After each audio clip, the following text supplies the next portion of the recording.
Welcome to the What I Meant to Say podcast. I'm your host, Wendy Jones, founder of Be Better Media and a mom of four, passionate about human connection.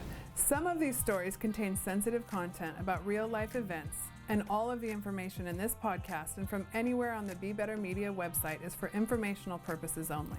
If you find that you need help, which we all do from time to time, please reach out to a licensed professional for help.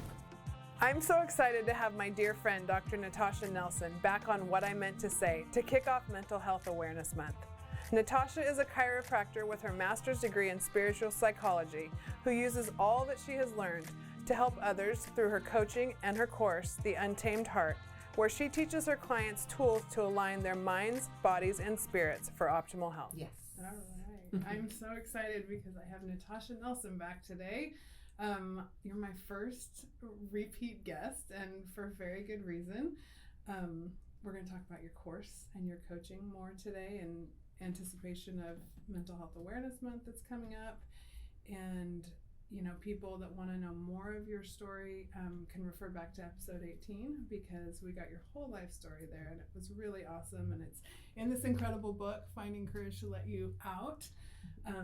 But today I just want to get into you know, how you came to this mental health space and the job you're doing today. Yeah. So tell me about, you know, what you're doing today and how you got here. Yeah. Thank you, Wendy. It's nice to be back. Yeah. You know, it's one of those journeys that you don't realize that started, 25 years ago. Getting to this place and then the space of where I'm at, it wasn't that I foresaw it then. Mm-hmm. It just kind of evolved and unfolded to this place. So my background is as a chiropractor. And people would come, chiropractic of wanting to not take medications, get off medications. So I always had that approach. What I really learned early, like within my first year of practice, and I was in practice, I had my own practice for 17 years. Mm-hmm. Is that people's ability to heal would be so different. So early on in the first year, it's like, okay, the same injuries people would have, how I was treating them, the diagnose, things like that. Like school taught me how to be a great diagnostician, how to adjust, how to do all these things. And I'd have people that weren't getting better. Some people would get better, but there was so much variation that it made me start to look at, well, what else is going on?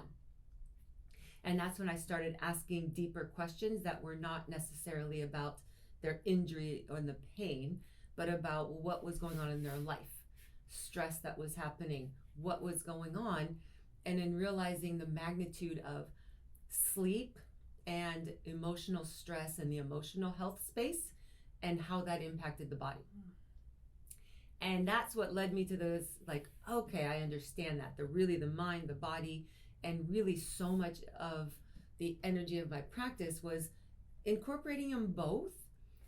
But really, I was in a place where I understood how to talk to people that stress was an effect and how to get to that, okay, that's what's going on. Mm-hmm. But I didn't know how to help them once they're like, yeah, there's a lot of anxiety, or I'm feeling there's some depression, or I was able to get that far with them, but not further. I didn't know how to help them. Mm-hmm.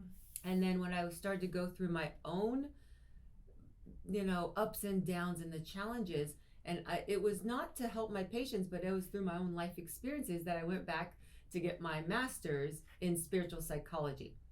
And it's that once I learned how to really understand what was going on inside of me and heal all of those emotional issues that had been, accumulated through my life, and then, working on releasing them, that's how I learned how, oh, okay. And then I always thought about, well, what are the things that I wished I had known that turned into, okay, well then those are the things I'll share. And if somebody wants help with that, that's what I can help them with. And that's how it turned into the space of what I do now. I mean, honestly, you hit on so many things, and that's why we're friends. It's way beyond sharing volleyball courts next to each other.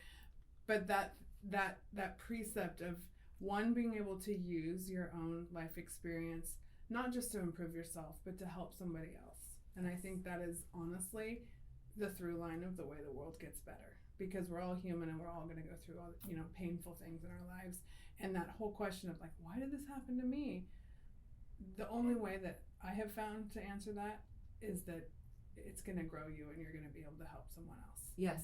So that to me gives me chills every time, and it gives meaning to suffering, which is just a really hard thing to do. It is, and it helps kind of make sense.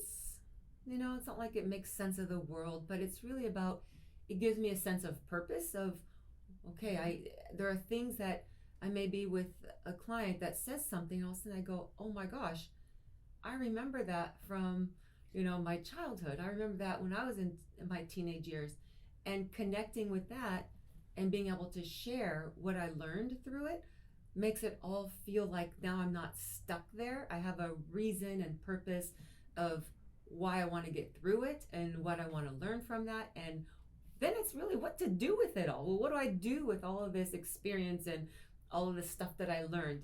And that's the point for me of what brings me such joy and sense of purpose is, well, now I have information and resources and tools to help other people going through things that I understand. Yeah. And that's what I do. And that's what feels so connecting and important. And I think the thing that is so fascinating about the way you've joined those two careers, the paths, and I know you call yourself a life doctor, which I'd love to get, I want your definition on that, but what I hear and what I learned first from you, I'd never heard a chiropractor explain it in these words, that the alignment that you work on physically is affecting your nervous system. Mm-hmm. I had never, and I was like, when you said that the last episode, I was like, oh duh, but I'd never put it together before, that was really the physiological purpose of one of them, of alignment.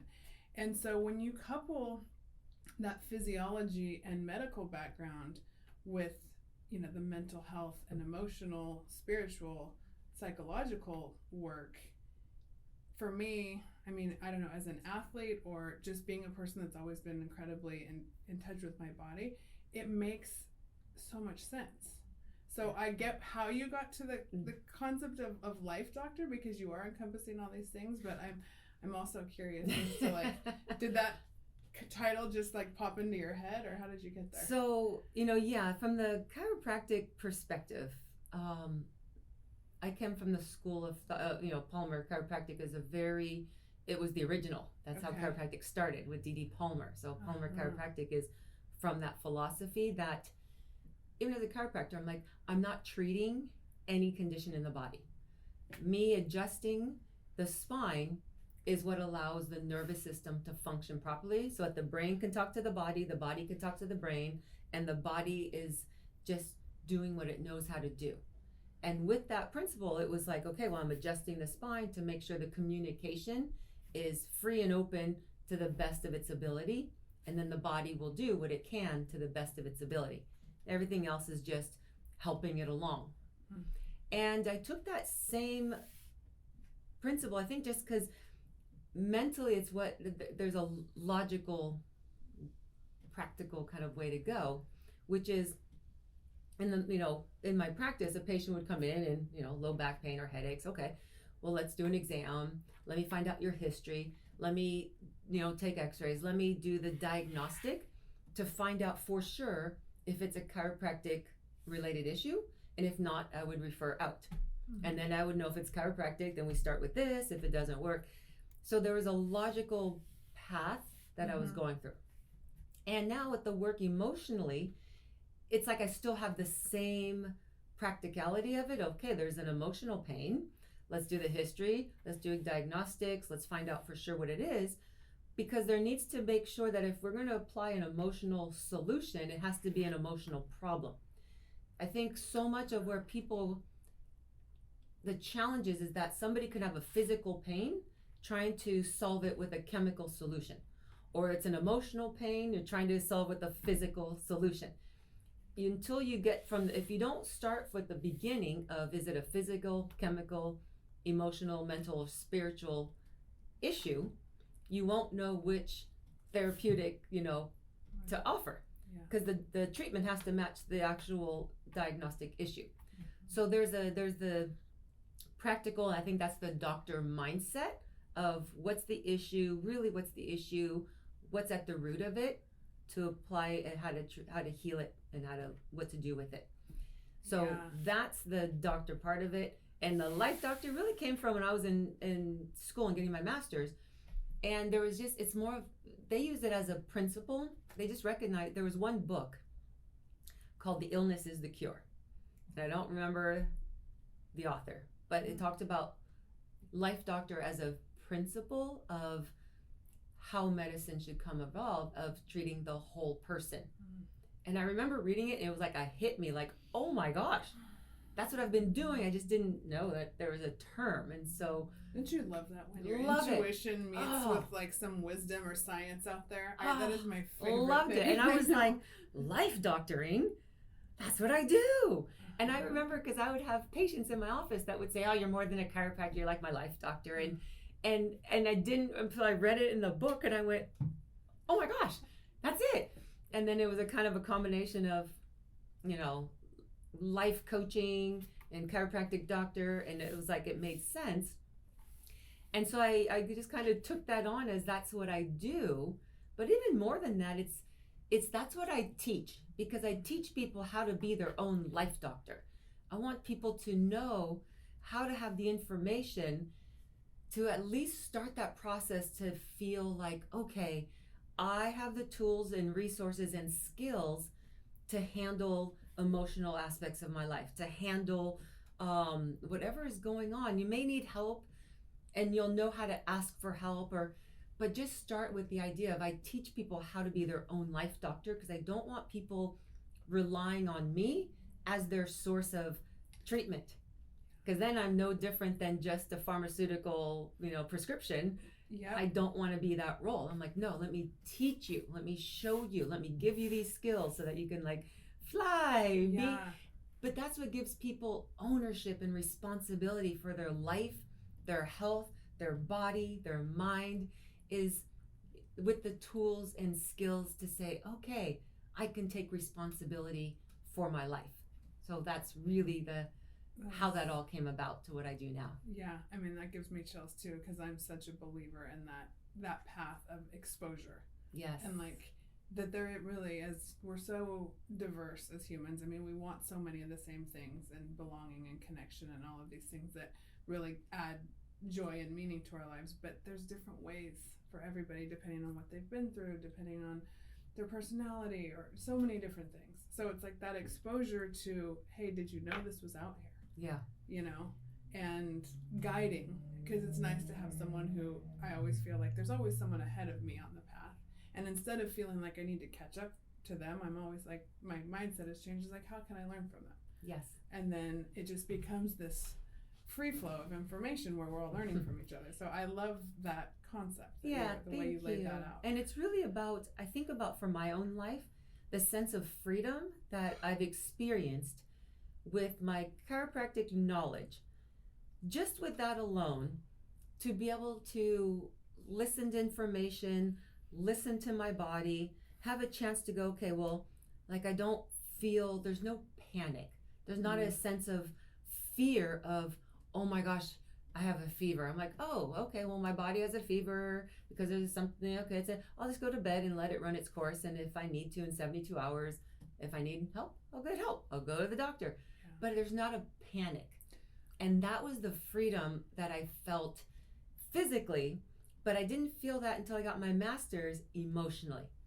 And the freedom of the emotional freedom of, okay, I have ups and downs. I might have a challenging day or a challenging situation, but I don't feel afraid of the emotions that may come up. I don't feel afraid of the feelings, because I feel like, oh, now I know what to do. I have a plan, an algorithm, I have my scent, and if I need help, I'll get it. Mm-hmm. But at least I know what to do in the initial stages to not panic. Yeah, and which is, it's huge, because there is so much overwhelm and there's so much information out there, and what you're bringing up for me, it's like we hear so much about anxiety and depression, and there's so much addiction out there these days that, I'm wondering, for you, how you define those things, yeah. And if someone comes to you, because I think those are such prevalent issues, and maybe some of the tools that you help people to work through anxiety, depression, and That's addiction. such a great,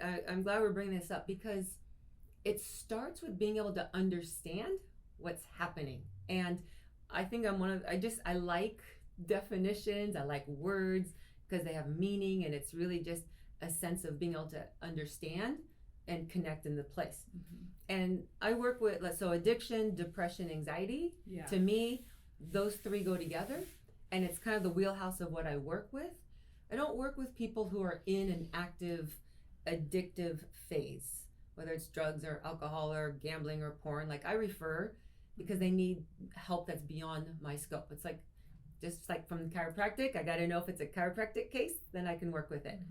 So I work more with so when people coming out of an addiction, whether it's a facility or treatment of some sort, and they're reintegrating into life, but with the same people in the same world that kind of triggered all of the addiction issues to begin with. And now I work with them to go, okay, well, what are the skills that you need to have conversations about boundaries? What are the tools that you need to manage emotions when you get triggered? But it starts with the place of understanding how those three go together, because most people don't realize if you have one, chances are you have all three on varying degrees. And the way I define it, so my working definition is an addiction is any unhealthy, actually it's not even unhealthy, it's any behavior pattern that you use on a regular basis to avoid feeling anything uncomfortable. So I'll repeat it because most people start to think about like, hey, well, wait, what is this? So any behavior or person or place or thing or activity, anything that you use on a regular basis to avoid feeling uncomfortable. And if you look at that definition, you realize, yes, we are all addicts. We all have varying degrees on a scale from 1 to 100. Everybody's in there somewhere, because everybody knows the feeling of feeling bored and reaching to their phone. Like, that's the most simple. There's nothing inherently wrong with the phone, and there's nothing wrong with being bored, but feeling bored feels so uncomfortable that it's easier to say, oh, I wonder what's going on in my phone and my text and whatever, instead of just sitting and feeling uncomfortable. And a lot of times nowadays, I mean, a quiet mind is uncomfortable. Yes. And that's the uncomfortable feeling that most people are trying to avoid is, oh my gosh, whatever's in there, I don't want to have to deal with it. I don't want to have to face it. But really, I don't want to have to feel it because I don't know what to do with it. Most people, once they have tools, like I know for me, once I had tools of what to do with the uncomfortable feeling, it doesn't mean I like them. I don't mean I want them. It just means I don't run away from them anymore. It just means like, okay, well, this is what's coming up. Okay, I got to face it and deal with it. Well, let me go to my tool bag and come up with the tools that I need. So that's the working definition that I have with addiction, which is uncomfortable feelings in current time that you're trying to numb yourself and avoid and distract yourself from. How that ties in with anxiety and depression is oftentimes when we feel uncomfortable, we're feeling the feeling now, but it's connected to the thoughts that are not in current time. The thoughts that we have are either in the future or in the past. So if we're going to the past, oftentimes we start thinking about situations where we wish that we could have been better, or we like, oh, I wish I was stronger. I wish I would have known better. Anytime you're going back into your past situations, wishing that you could somehow be different or better, it's going to bring you in a place of depression because there's no way to actually change what's happened in the past. All you do is just cycle and cycle. So how do you know the difference of depression versus just your past is if you can talk about your past experiences without emotionally getting charged and reactive and triggered, well, then it's not depression and it's not an issue. It's just part of your life story that you've learned the lessons from and you can talk about and at peace with it. But if you're triggered by something in your past, it's because you wish that somehow it was different. And that's going to pull your energy down because it makes you feel like you were not good enough in that current situation at the time to do it differently. Yeah, what comes through for me on that, on those lower vibrations, and I know that's kind of an energetic term, but you know, when we get into those places, that's where that guilt and shame and that that underbelly of unworthiness, and you know, it's starting to become cliche out there where you see the signs that you are enough, and if you don't really know how to drill down on that, to me it almost like sometimes I'm starting to get like, oh, please don't oversimplify that, because if you really know the deep meaning of what it feels like to be I am unworthy, like you can't work in that deep. place. It's so deep, and so anything good that comes your way or any lesson that was available there to learn, you don't even feel worthy of learning it or growing from it, and you don't even realize that that's what's happening. No.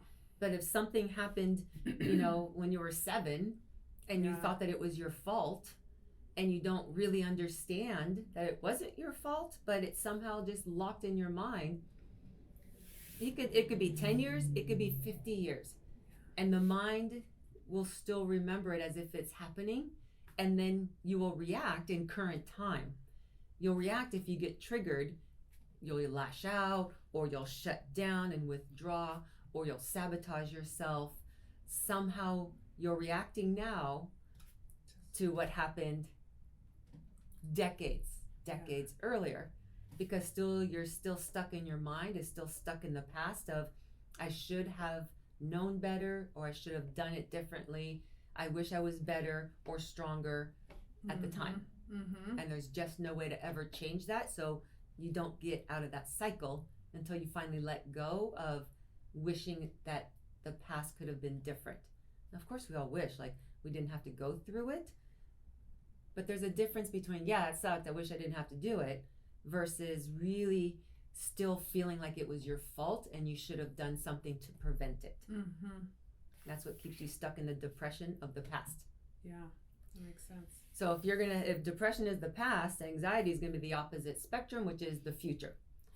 And you know, I was in Girl Scouts, and you know, Girl Scout motto of like being prepared, you know, knowing in advance, and also had a mom who was very like, if you're not 10 minutes early, you're late. Like there was a lot of that in the rules drilled into me early on.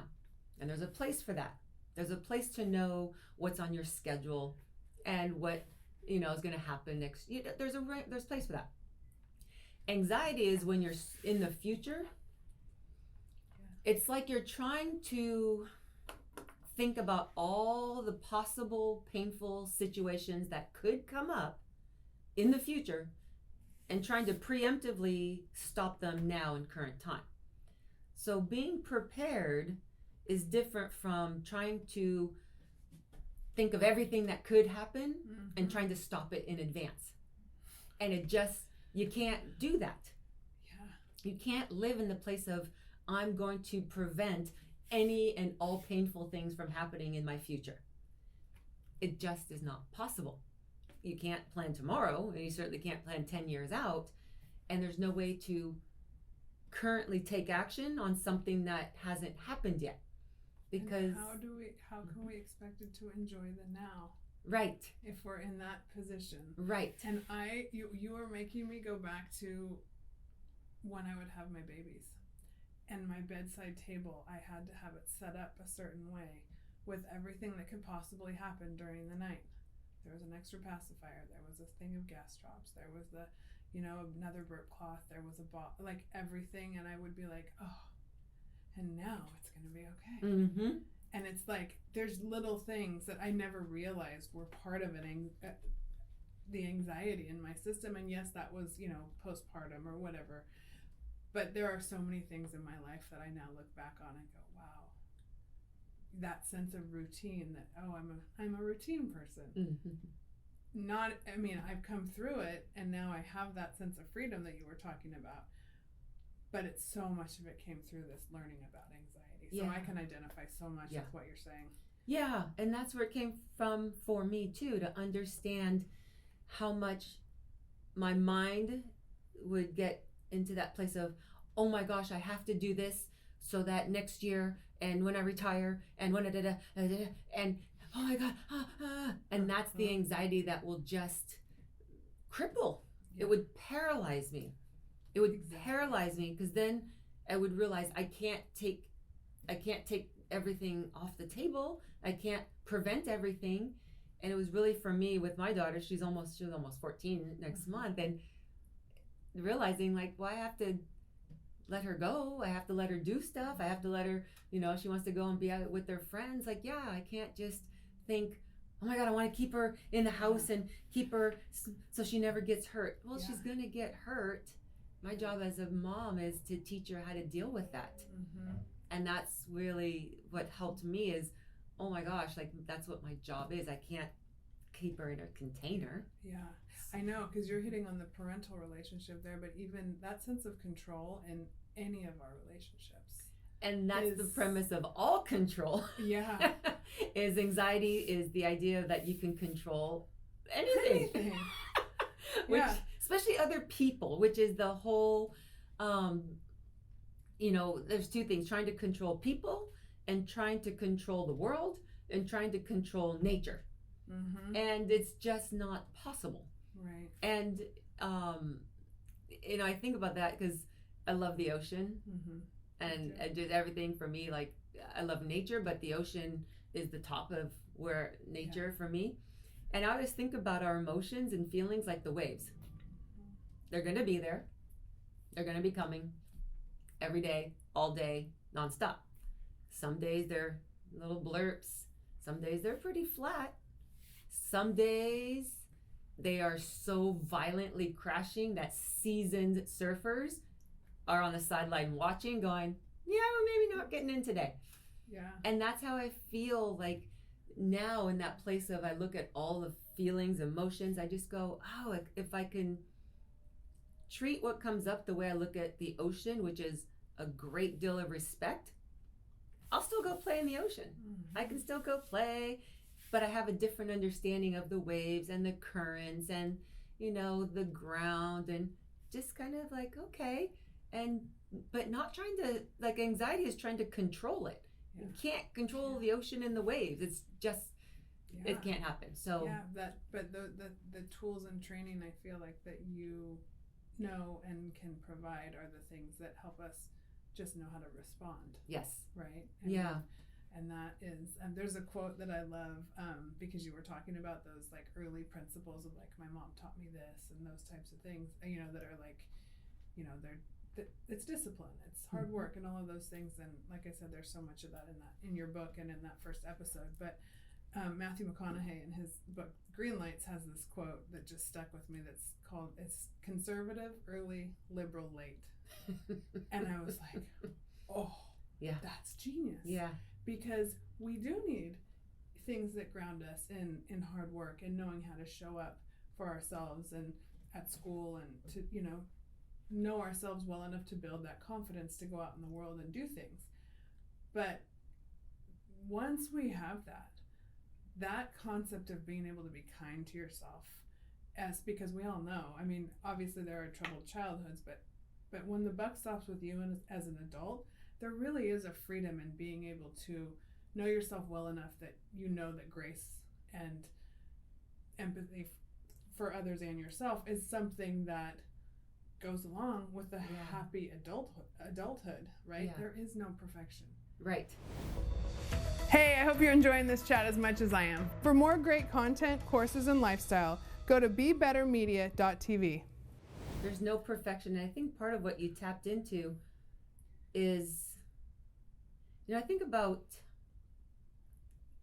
what makes us as human beings. Happy is an interesting word. I don't use that word. Because I've asked people and they say, I just want to be happy. I go, good, well, define happy. And they're like, they can't define it. I said, well, that's why you don't feel it, because you can't define it and it floats with your feelings. Mm-hmm. So it's an awful measure. But content and fulfillment. Yeah. Because I can be going through some tough something but still have a sense of contentment and some fulfillment and a place of, okay, and that keeps me grounded. But really what I learned is that the groundedness and that contentment comes from knowing myself, trusting myself, and I trust that myself with like my own sense of integrity. Like there's morals, there's values. It's not about being perfect. It's not about having to know all the answers, but it's about knowing that I've developed a sense of there's discipline, there's a respect for people and life that I see. And I just go, okay, if I observe that and I live with some sense of grounding in that, then somehow things like make sense. And I'm not getting angry and not flying, I'm not going ups and downs, because there's a sense of, okay, there's a humanity part, there's nature. There's also, I trust myself because I've shown my own self, like the alignment between my head and my heart and my own integrity of, I know what it feels like to have to do something that's really hard and do it and feel the awfulness of doing something that I know I needed to do, and knowing what it's like to get to the other side and like, oh, I'm so glad I did it. Oh my gosh, that's so true. And I'm wondering, maybe that's something that comes through in your course or obviously in your coaching, but can you speak to that person? Because I've definitely been in that place where we have to do hard things. I mean, whether it's building a business or answering a question in a class or, putting ourselves out there is hard. And it's easy to avoid. Right? But what you just described is that amazing confidence and place where you're building. But what happens when things are crossing our path and we go, I'll do that tomorrow. Yeah. What that sense of procrastination that comes with I know it comes with anxiety, but can you describe what happens for people? Yeah. Because so it's a big one. Regardless of the goal, whether it's working out, whether it's writing a book, business, you're going to be placed where as you grow, there are situations that you realize are uncomfortable. Conversations that you have to have or actions you have to take, it's uncomfortable. And there's something in you that has to be able to say, yes, it's uncomfortable. And okay, I'll just do it, even because I know I need to, even if it's uncomfortable. And that for me has come with, I think that's one of the biggest things about sports for me and working out, because I love working out and I love playing, but I don't love I work out, say 5 days a week. Doesn't mean I love every workout. I would say a lot of the workouts, I'm like, fine, it's just part of the deal. It's part of the deal that I have to do this. And you just accept that, oh, okay, here's the plan. Here it is. Okay. And so sometimes my workouts are, I just got to get through it and get through the grind and be done with it. Check it off the box and be done. Because I also know that that's only 10% of the time. Right. Even if it's 20, who cares? Majority of the time, I'm like, I enjoy working out. Great. Yeah. And that same principle is what comes with, I'll say, business. The procrastination piece is interesting because when I talk to people about procrastination, it always comes down to one of two things. You either don't know what to do, or how to do it, or you don't want to. It's really simple. So then you just go, okay, well, if you don't know what to do, okay, well then ask for help, find the information. And then when somebody who's done this before says, here's what you do, then you should be able to say, oh, okay, like I'll do it. Or there's the piece that says, I know what to do, I just don't want to do it. And the don't want to do it, there's always an uncomfortable feeling that usually is about a judgment. Judging that I'm not going to be good enough, it's not going to be the right thing, what if it fails, what if, there's always a judgment below the surface.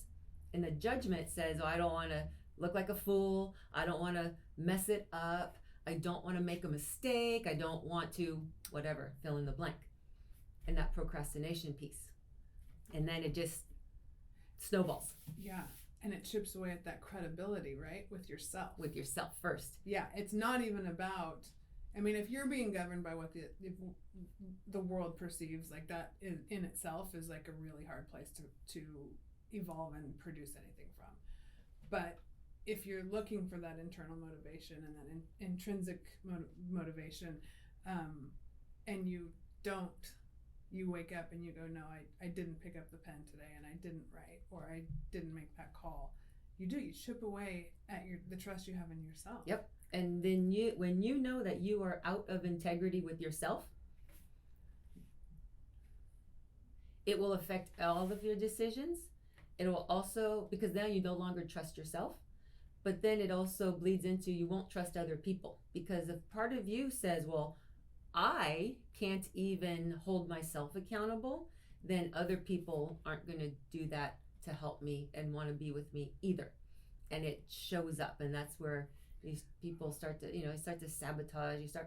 So it always comes back down to if there's something that you know you're supposed to do, it's like you ask yourself, well, am I not doing it because I don't know how? Okay, well, that's an easy fix. If you don't want to do it, well, then you got to reevaluate, well, what's the goal that you had, and is it still in alignment? Because you might be in a place where it was until it wasn't. And sometimes you get to the place when you realize it's so not true. There. I don't want to do that anymore. And evolution is okay. Yeah, and your goals and your desires evolve, and it's okay to say, you know what? Last year when I made this goal, it sounded really good and it really mattered. And now as I really look at it, I don't really want to do that. And the only way to know is when you get there, if you could just say, yeah, you know what? I'm good with shelving the whole thing. Like, I'm good. I don't need to do it. Then you'll know. But if you're like, well, I just don't want to do that, but I still want the goal, well, then now you know. Like, totally. Now you got to do what's uncomfortable. Yeah. I once heard, I can't remember what podcast it was, but I heard somewhere when they were talking about goal alignment, and they were like, well, it's fine if you want to sit on the couch and watch TV, but you can't want to be Kobe Bryant and sit on the couch and watch TV. Like, and I mean, in the most simple terms, these are how, you've got to, the things, they have to match up. They do. The tasks, the tools, and the goal, they have to match up. So getting to your course, I know, right? I know. It was so oversimplified, but so blissfully clear. Perfect. Yeah. I was like, yeah, that makes sense. I know. So, and the thing is, before, intuitively, we all kind of know when we're in that space. We know. We know. Yeah. Because there's a difference when you're like, oh, that hadn't occurred to me. Oh, okay. Yeah. Great. But most of the time, people are like, yeah, I know. I'm not really doing all that I should do, or I'm not doing it to the best of your ability, which is what I feel like our 100% is, just the best of your ability. Yeah. And that can change from day to day. It That's does. Something I honor a lot now. Yeah. In the, we get into these complex places in our lives as adults, as parents, as business owners, whatever it is. And it's like, okay, today I have to focus more on home than work. Yeah. And it's being okay with what is your 100% on that day. Yeah. But that's not being out of alignment. Yeah. It's only if you start using that as a way to avoid what's uncomfortable. Yeah. If you start going, oh, I know I need to do this. Oh, but I'm going to go shopping. Oh, I'm going to take care of the house. Maybe I'll cook. It sounds like you're taking care of your home, but only you know if the intention is, I really was supposed to do that, but I decided to try this recipe knowing it was going to take an hour instead of going to the gym or working out for the hour. Like, only you know that. It goes back to that integrity. Only you know that integrity piece. Yeah. Yes. So that's what's fascinating. But that's where the freedom comes in, because when you realize it's on you, there's a part that goes, okay, and without beating yourself up, you start to go, oh, well, okay. Okay, well, then I can do something about it. Instead of going, I hope somebody else does something about it for me or help me, because that's a very powerless place to be, is hoping and wishing somebody else will do something to help you in your life. Yeah. Oh my gosh. And you know what, I love how this podcast is building, because I'm getting to pull in other wisdom from other people. And as you're saying this, I'm picturing how many episodes. She just came out a couple weeks ago, but Benita Fitzgerald Mosley, who was a 1984 Olympic gold medalist. And she, at the end, when I asked her about advice, she said her advice to the younger generation was ask the question, why not me? So when you're making a plan and you're like, you want to set that goal big and you want to do something big, why not me also comes with, and here is, and knowing that why not me is also just you're the one that's going to make it happen. Yeah. And yes, that includes asking for help and creating a community that supports you, but the buck stops with you. Yeah. And people, it's amazing how when you take ownership and responsibility for your life, for your feelings, it doesn't mean you have to do everything on your own. Mm-hmm. It doesn't mean you have to know everything. Yeah. But it means that you're willing to take responsibility for it, knowing that people will, that's the thing, that people, human beings, want to help others. Yeah. But people will only help if they know how to help. Yeah. If you ask for help with clarity about what you're asking for help about. Yep. And the only way you get the clarity is to know what it is you're doing and what you need and what you're stuck on. Yeah. And so being able to say yes, if you're asking a coach, right, a personal trainer, whatever, here's what I'm working on, and this is the part that I don't know how to do. Can you help me? Can you show me? Yep. Okay, then anybody, whether it's a coach or your neighbor, will say, oh, I know how to do it. Yes, I can help you. Yes. So when someone says, oh, people don't want to help, it's because you're not asking them in a way that they can help you. Right. So that's the bottom line. It's like, yeah. But you have to do the work first, and that work comes from the ownership of feelings. And I want to make sure I'm clear, that it comes across clear, that our feelings, they're real. Yeah. But they are not the truth of a universal truth that we're supposed to hold on to them, and it's not who we are. It's not our identity. They are feelings. They're meant to come up, give us information. We take that information and then we gather and move on. Mm-hmm. And they're meant to come in and guide us, and then we let them go. And we all have our own individual feelings. While the feelings as humans are universal, not everybody feels them the same way, and they don't have the same meaning. And more importantly, it's like, yes, our feelings are real, but they're our responsibility. It's nobody else's responsibility to make your feelings go away or feel better. And there's something about, being able to know that, to be like, oh, these are my feelings. Okay. I'm responsible for them. Okay. Mm-hmm. And I don't need anybody else to do anything to make me feel better. Yeah. Oh, gosh, that's freeing. Absolutely. And that's what I teach in my course. So your course is called The Untamed Heart. The Untamed Heart. Okay. And the untamed heart is about, when we connect with our deepest heart's desires, we really are how to get to that place where we're free and we're untamed. And ultimately it's because the feelings that we have when we're faced with how to achieve those goals and those dreams and have them, you get to the place where either fear is going to make you go, oh, that's too hard, mm-hmm. or it's too scary, or you go, yeah, I'm going to feel those, and okay, yeah, and I'm going to do it anyways.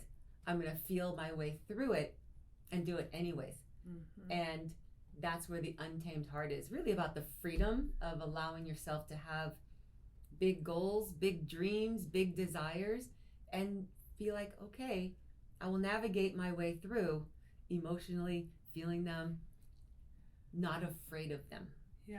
And I mean, it sounds like, it is such a huge concept to set like big goals in your life. But it sounds like in your course, you have ways that you help ground your clients in, like tools and training that make it feel a little less. So I teach different, really, I give homework. Okay. I don't read it. I read it. I don't grade it. Uh-huh.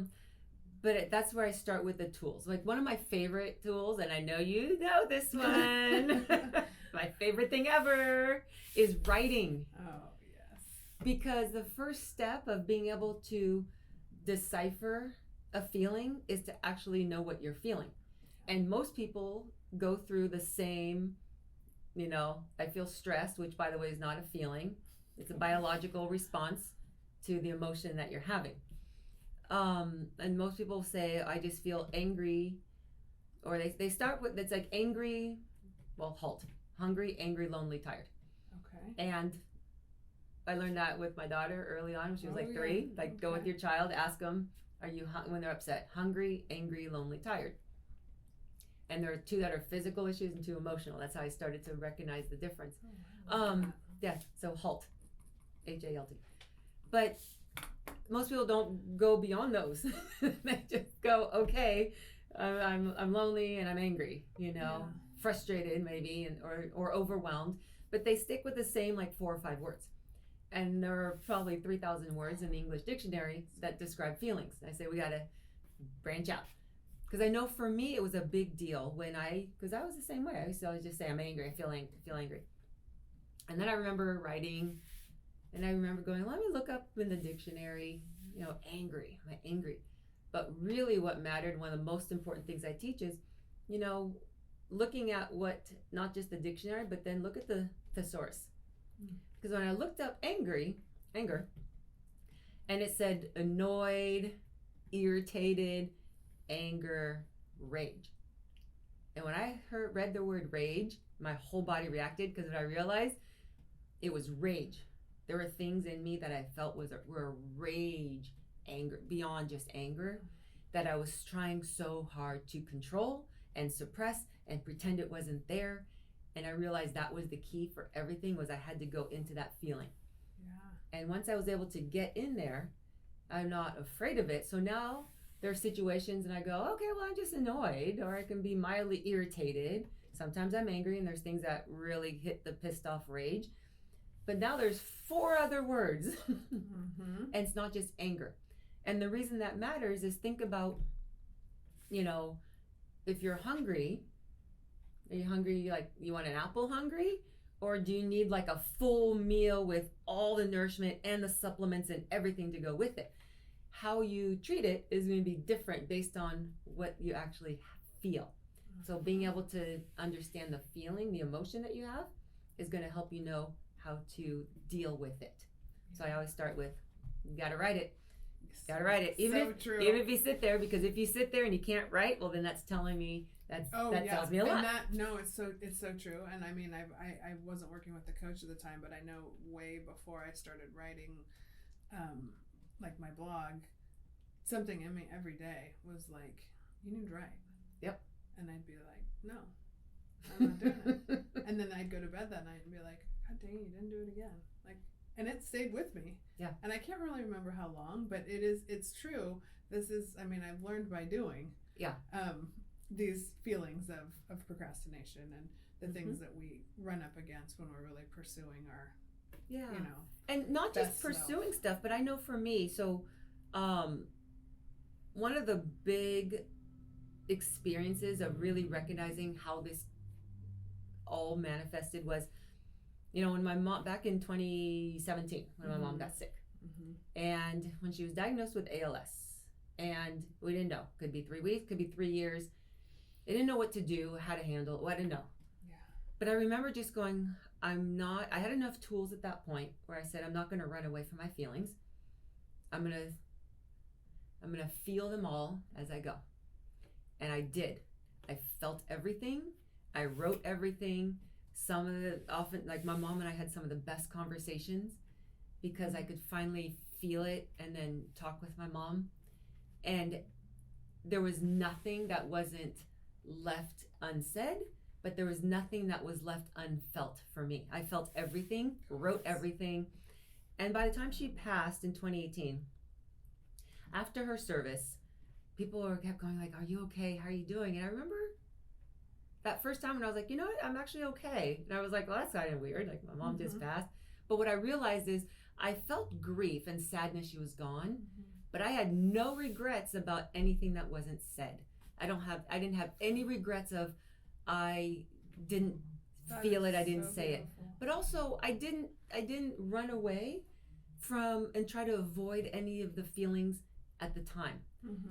Had I tried to run away while she was sick, Mm-hmm. then all of those feelings would have come rushing out, after her service. Mm-hmm. And they did not, because I dealt with it in current time. Mm-hmm. And that's what I realized, like, oh my gosh, like, this is like gold, like what I learned how to do. And that's when I realized, oh my gosh, I'm a different person now.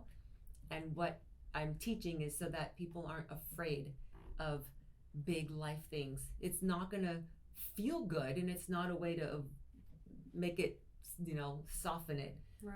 It's so that you can go through it without the need to avoid the feelings, so that you can actually deal with it and what you need to do when it's happening. Yeah, that's so true. So true. Yeah. So, if people want to find you to interact with you as a coach with your course, oh yes. So here's what I learned. Yes. Oh, I love it. I just put it all out on paper.